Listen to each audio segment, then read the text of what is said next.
proti lesniki, ki so pripravljeni.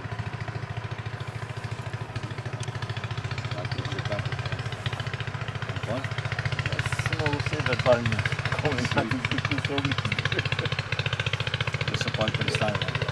A to so pa to, ja, to pa mi sami, to so drugi.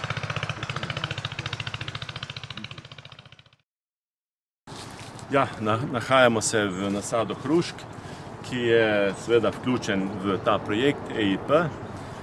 Pri hruškah je izjemno velik problem opraševanje, zato iščemo rešitve in v zadnjem obdobju iščemo tudi v tej smeri, da bi vključili te divje čebele. Tudi mednarodni izsledki se iščejo v tej smeri in seveda kako po naravni poti seveda priti do teh rešitev in v čem je zdaj seveda ta zadeva najbolj bistvena.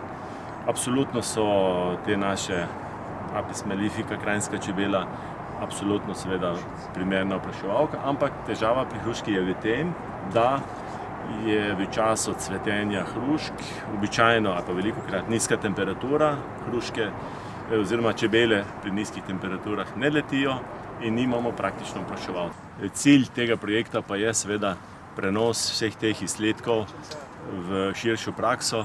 Jaz sem se z tem nasadom vključil noter iz večjih vidikov, se pravi predvsem pa iz tega vidika, da pokažemo širši javnosti v Sloveniji, temu je tudi EIP projekti so namenjeni, torej demonstracijski objekt, kjer tehnologijo proučujemo, drugi kolegi pridejo, pogledajo, vidijo, da je v redu in tako se to širi.